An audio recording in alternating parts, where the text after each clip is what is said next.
If they also wanted to include cake, I'm completely fine with that.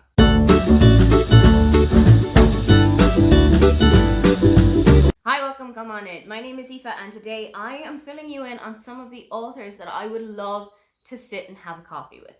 I would love to just spend a couple of hours with these people, sitting, eating cake or eating sandwiches, drinking coffee, drinking tea, drinking whatever is put in front of us, and just talking about life, the world, their books, how they come up with their ideas, how they write them, everything that has to do with them. If I won the lotto and I was able to shell out on any experience like this, these are the people who are first in line. The true first in line is, of course, Marion Keyes. I absolutely adore Marion. She seems like such a gentle, wonderful, kind soul. I follow her on Twitter and her tweets are so funny. They are so warm, but also they are filled with quite a lot of updates about her family, about her mother, about her niece, about her brothers and sisters, about her and her husband Tony. I would just love to be part of Marion's family. I would absolutely love to join her and her family in the chaos of like a Christmas dinner together, or a day out in the park, or just sitting in a cafe together and watching as the chaos unfolds and everybody comes together. She seems to have a kind of a quintessential big Irish family, and that is something that I've always wanted. I only have one sibling, but I always wanted to have another one, just kind of somebody that we could all kind of band together, mostly against our parents. But that's something that I would love to watch unfold in real time, just the dynamics of a big Irish family. Next up is Lindsay Kelk. She is another one of my favorite authors, and I'd really love to sit down and have a coffee with her and thank her for bringing one of my closest friends into my life. My friend Roisin and I first met and first bonded over the I Heart books. We both fell instantly in love with Angela. We both loved her kind of quirky spirit, her big taking a chance on life energy, going out to New York when she had kind of gone through this huge upheaval in her personal life. We have both read the series together. Anytime that there's a new Lindsay Kelk book that comes out, we will talk about it, we will read it, not always together, but we will talk about what we thought about it. Lindsay Kelk is kind of a big foundation of our relationship, so I'd really love to kind of sit with her and just talk about that with her, talk about what the kind of an impact that she's had on my life has been, and generally just thank her for the books that she's written. Next up is Louise O'Neill, and I kind of just want to sit down and ask her if everything is going okay. A lot of the books that Louise writes are very hard-hitting, deal with a lot of heavy topics, kind of things like body image, slut shaming, victim blaming, cancel culture, sexual assault. I really respect the work that she is doing. I really respect the books that she has written and the voice that she gives to her characters. But I also just want to ask her if everything is going okay. If she finds that writing about these topics can be a little bit draining and can be a little bit kind of hard-hitting on the soul and on your energy, I think I just want to give her a nice experience, go out for maybe afternoon tea, have a really nice cup of tea and some cake together, and let her have an afternoon of enjoyment. Next up is probably one of the authors that made me a reader, and that is Jacqueline Wilson.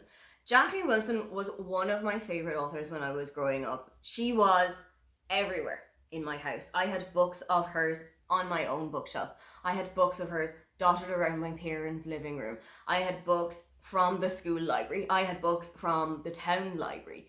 Any way that I could get my hands on a Jacqueline Wilson book, I was doing it. So I think I would really like to sit with Jacqueline and tell her how much of an impact she's had on my life, that she has made me into this big, voracious reader, but also that she made me a bit of a socialist, because all of the books that she's written in some way deal with a very heavy topic. You have got books that are talking about homelessness, about child abandonment, about divorce, about feeling kind of different from your siblings and growing apart as you growing older. Anything that her characters were going through, she dealt with it in such a wonderful and respectful way, but also made telling the story age appropriate for the 9 to maybe 13-year-olds that were reading the stories. I respect her as an author so much, and I would really love to meet her one day. Next up is Isabel Broom, and she really holds a very special place in my heart because Isabel's debut, My Map of You, is the first book that I ever got as a physical arc when I started book blogging back in maybe 2015, 2016. I had started my blog in 2012, but I kind of gave it a hiatus in maybe 2014, kind of picked it back up when I went to Cardiff.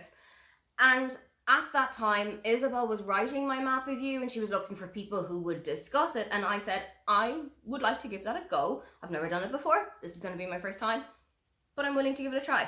That has kind of opened up this wonderful relationship between myself and Isabel, where I've read every single book that she has written. They've all been set in these wonderful places like Thailand, New Zealand, Croatia, Crete, and anywhere that she goes, I just want to come along with her. So I feel like at one stage, I would love to just take a holiday with Isabel, even if it's a research holiday for a book that she's about to write, especially if it's something that she's going to write set in Germany or set in Ireland or set somewhere that I've lived quite a lot of my life or that I know very well. I feel like I could be a really good tour guide. And then while we're taking a break, having some cake and coffee, I can fill her in on some other things that maybe she might like to put into the next book. Next is Christina Lauren, and I have got so many questions for the two of them. They are one of my favorite author duos at the moment. I've loved every book that I have read of theirs, but I'd really love to just sit down with them and ask them how tandem writing works. Do they do a chapter each? Do they do a voice each? Do they do a scene each? I'd love to just figure out how it is that they make it all possible. If they've ever had these really big blowout fights over something that should go into a book but didn't, or something that they didn't think should go into a book but did. I know that working in a group project, from having gone to university, it can be quite challenging and it can be quite stressful. So I'd love to know if it has impacted their friendship or their relationship with each other, but also how they just make it work.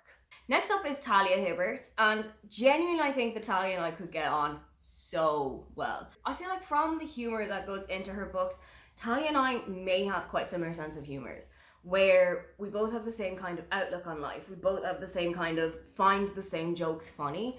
I would love to sit with Talia, kind of pick her brains a little bit about what her next book is going to be, because obviously when you've got the opportunity, just go for it. But also I'd really love to discuss the Brown Sister trilogy with her, find out if there was a way that we could adapt it, and maybe talk about like a dream casting for each of the sisters, for Gigi, for each of the love interests, and find out if Netflix wanted to be in on that as well. Next up is another author duo, and that is Sarah Breen and Emer McLysaght. Aisling from the Aisling series is one of my favourite characters of all time. I associate with her so much. We have quite similar backgrounds, we have quite similar upbringings, we have quite similar stories in that we've both gone through relationship breakups at the same time, we've both moved to different cities at the same time.